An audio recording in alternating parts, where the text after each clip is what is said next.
Ninachokifikiri mimi kwa kweli kuna shida, na mimi ni miongoni mwa watu ambao nilikuwa nina mashaka na kile ambacho kinachoendelea baada ya kuona zile picha ni kama anaongeza contract kwa maana mkataba wa miaka miwili, lakini ambacho nilikuwa nakifahamu ni kwamba palikuwa pana madeni ambayo alikuwa anayadai na ambayo alikuwa ameahidiwa kuweza kulipwa. Sasa nilivyoona akisaini nikajua pengine washawekana sawa, lakini baada ya pale zile picha what's happened ni Mpanzu kuto kuonekana, lakini pia ukiangalia upande mwingine unaambiwa kwamba ana majeraha, kitu ambacho kilikuwa ni ngumu kuweza kudhibitisha, na mpaka ikafika hatua wakawa wanashindwa kuzungumza kipi ni kipi. Kwa binafsi ninachokijua ni kwamba sinoka sana, lakini nahisi kwamba kuna shida bado ipo kati ya Mpanzu na waajiri wake, ambayo inapelekea pengine aweze kuwa na mguu baridi mpaka pale ambako atakuwa ameweza kukamilishiwa ambayo alikuwa anahitaji. Iko ndio ninachokijua, lakini kwa maana ya kusema pana majeraha sidhani. Nafikiri katika mwendelezo ule wa kutaka kupata kile ambacho alikuwa anastahili kuweza kupata ili aweze kuendelea kutumikia. Lakini pia ukirudi nyuma ukiangalia hata kwa siku za hapa karibuni amekuwa hayupo katika furaha hiyo, sio mtu ambaye amekuwa akiwa na furaha ya 100%, na kuna kipindi amekuwa akihusishwa na baadhi ya tuhuma, wewe utakuwa shahidi, mpaka baadhi ya watu waliweza kumzungumzia pengine anafanya makusudi, anakosa magoli. Sasa nilishangaa tena nyota wa namna hiyo ambaye tayari ameingia kwenye tuhuma, ambaye tayari amekuwa na mashaka na mashabiki, tena unakwenda kulazimisha kumuongezea mkataba mwingine wa miaka miwili. Katika ubinadamu wa kawaida ni kitu ambacho ni kigumu, ambacho wakati mwingine kaweza kapelekea mtu ashindwe kutimiza majukumu yake kutokana na mazingira yanayomzunguka. Sasa maswali ni mengi. Kama haya yote yapo, kwa nini aliongeza mkataba? Kwanza hiyo yenyewe la kuongeza mkataba hatuna uhakika. Wewe nafikiri mwenyewe unajua hii timu zetu jinsi ilivyo. Wewe sio mgeni, unakumbuka nani la Makilawi? Si aitangaza masajili Simba? Leo yuko wapi? Au kitokea nini? Lakini pia kuna muda tuliweza kuambiwa hata Chama wakati anakwenda Yanga, kuna picha zilitoka kwamba ameongeza mkataba. Kitokea nini? Kwa hiyo ni wakati mwingine nakuwa sio taarifa za kuziamini sana hizi za kuongeza mikataba, hasa katika mazingira tukilifaa na mifano halisi ambayo tushakutana huko nyuma. Tuliambiwa watamchukua mchezaji ambaye alikuwa anaelekea China, yule Mkongomani yule Manzoki. Tuliambiwa Manzoki atasajili pia, tukaja kuambiwa mpaka na Ibenge. Kwa hiyo usiamini sana hizo taarifa za kama amesajili katika mazingira yetu tunayafahamu. Wakati mwingine inakuwa ni namna tu kutaka mambo yapite au kuweza kuserehesha, lakini wakao jambo lenyewe halijakasa. Kama angekuwa amesaini, usingetegemea kumuona leo hii tena anatoka na kuanza kuwa haonekani kwenye timu, na pakiwa hapana taarifa rasmi za kuonekana kwake ipo katika maeneo gani. Kwa hiyo kwamba huenda zile ni picha tu, lakini hakuna usajili uliofanyika, huenda ikawa hivyo. Inawezekana pia kutokana na mfano niliokuambia kwamba inawezekana pia. Unaona? Inawezekana pia.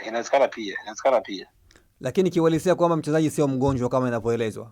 Mimi kwa vyanzo vyangu binafsi sio mgonjwa. Vyanzo ambavyo niko navyo bado yuko sahihi, lakini ameresist kutokana na baadhi ya. Lakini pia mbona amuulizie kuhusu Lwemba? Lwemba yuko wapi?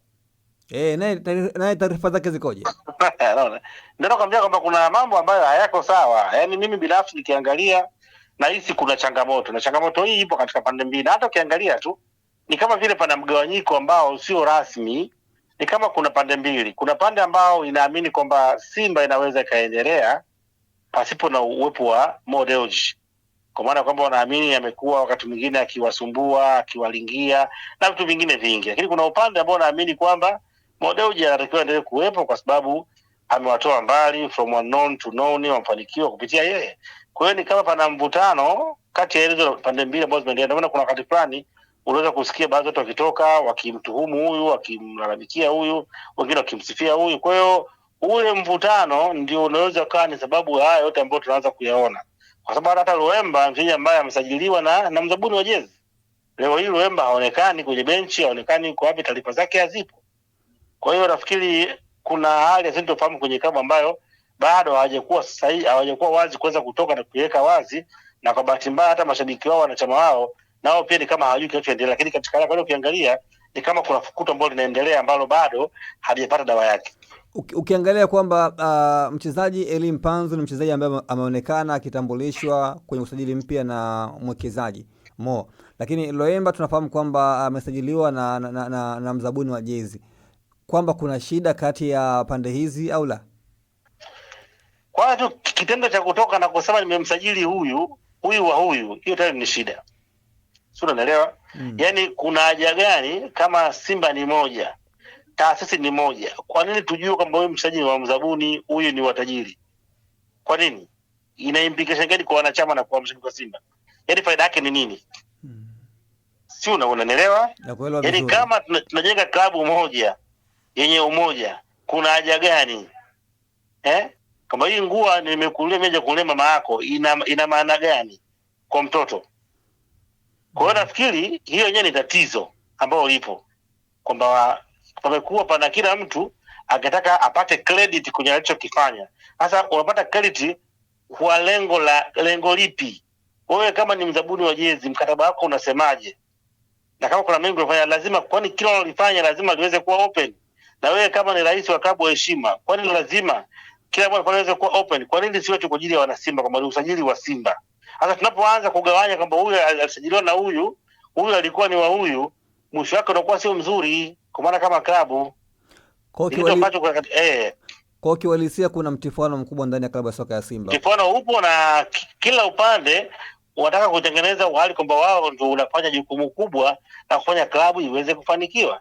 Hata kishafikia hapa na yake pana changamoto kubwa, na katika asili ya mipira yetu ndiko migogoro inapokwenda kuanzia. Ule upande ambao utakuwa unahisi kwamba haufanikiwi au hauungwi mkono, ni rahisi kuweza kuchukua hatua za kuweza kufanya hata sabotage kwenye timu, na tushaanza kuona mpaka maana. Kwa nafikiri ifike hatua tu wakubaliane kitu kimoja kwamba hii ni Simba Sports Club na hii ndio management ambacho kinafanya kwa ajili ya wana Simba na kwa mustakabali wa wana Simba. Mwenyekiti wa Simba ni Mangungu ambaye ni mwenyekiti wa klabu halali, yupo madarakani, lakini pia tumeona kwa upande wa mwenyekiti wa bodi, tumeona pale Mzee Magoli. Hawa ni viongozi wawili ambao mmoja anamwakilisha mwekezaji, mwingine anawakilisha klabu, na ndio wamekuwa na kazi. Hawa ndio wafanye kazi kwa mujibu wa Simba, kwa sababu unapomzungumzia mzabuni wa jezi amepewa tenda na klabu ya Simba ambayo iko chini ya Murtaza Mangungu ambaye ni mwenyekiti wa klabu ya Simba.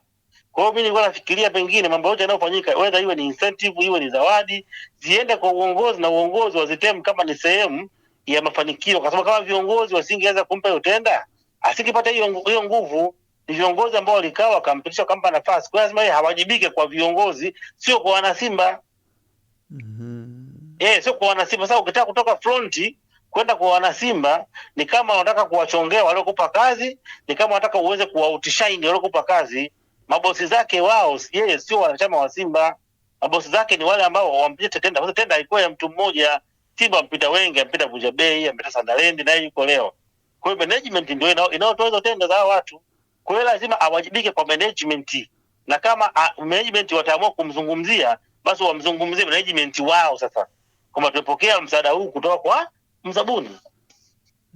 Ila sio yeye kumzungumzia. Sasa ikianza kwenda hivyo, maana yake ni changamoto, ni kama inakuwa ni zaidi ya uzabuni.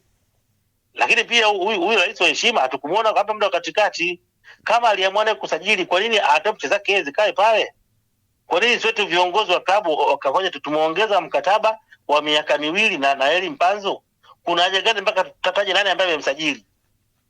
Tunataka waende kutengeneza propaganda ipi? Tunaficha kitu gani? Tunataka watu waelewe nini? Tunakusudia gani?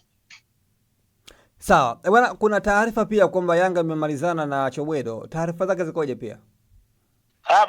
Bado, lakini sasa juzi tulizungumza hilo na nilikwambia kwamba ni mchezaji ambaye kwa sababu ni local player, watu wangetamani kuweza kuwa naye, na ni kweli anafuatiliwa, lakini officially bado. Lakini miongoni mwa watu ambao zinamhitaji ni Yanga, na mweza kuona na kazi ambayo alifanya jana juzi, ilikuwa ni kazi kubwa sana. Amekuwa kijitoa kwa sababu anajua kwamba wakati wote anaweza kuhitajika, na kwa sababu ni usajili wa ndani, mimi nafsi sina objection, usajili mzuri upande wa ndani. Ukiondoa Chobwedo, Yanga anahusishwa na mchezaji gani kwa sasa? Yanga anasajili wachezaji wengi sana, msijao kuja anazidi wengi. Kuna wengine atawatoa Simba, wengine atawatoa Azam na sehemu nyingine. Atatoa Simba? Na wengine mbona stuka? Hapo kwenye Simba kwamba atatoa Simba. Simba, sio kwambia Simba, Azam na timu nyingine. Mbona kwa Simba unastuka? Yaani nashtuka kwamba kutokana na uhusiano wa timu hizi Simba na Yanga kwenye usajili. Kwani Yanga haja kusajili Simba? Si wale ambao mkataba wao unaelekea ukingoni. Sasa kwa sasa hao wote mikataba yao iko sahihi. Kwa hiyo kuna wachezaji watakwenda Yanga kutoka Simba pale. Nakwambia atasajili maeneo mengi. Nakwambia wengine wanatoka Simba, wengine wanatoka Azam na sehemu nyingine. Lakini bwana Mwandike au Luis Kaswala timu wamestuka na kuruka. Nimeshtuka kwa sababu ni jambo zito hilo. Usajili Yanga kama nilivyokuambia atakuwa usajili mkubwa sana licha kuja. Azam anahusishwa pia na Kaminko. Mimi nakwambia tu wengine watatokea Simba, wengine watatokea Azam, wengine watatokea Singida na maeneo mengine yote. Sasa ukianza kunitajia Mwandike inakuwa ni wewe sasa hapo ndo unawataja, sio mimi. Hapo unakuwa ni wewe ndo unawataja. Maana wasije kawa watazamaji wako na wasikilizaji wako wakaanza kunijia juu. Hayo sasa kwa wewe ndo unawataja, mimi sijataja mtaji wote. Mara nyingi ulisemalo huwa mara nyingi linatokea kwa hao ambao umewataja, mara nyingi inatokea hivyo. Singida na ushule yule winga yule. Ndio kaka, nakusikiliza kaka yangu Mwandike. Okay, kwa hiyo iko hivyo. Iko hivyo ndugu yangu. Usisahau kusubscribe kwenye YouTube Mwandike Digital.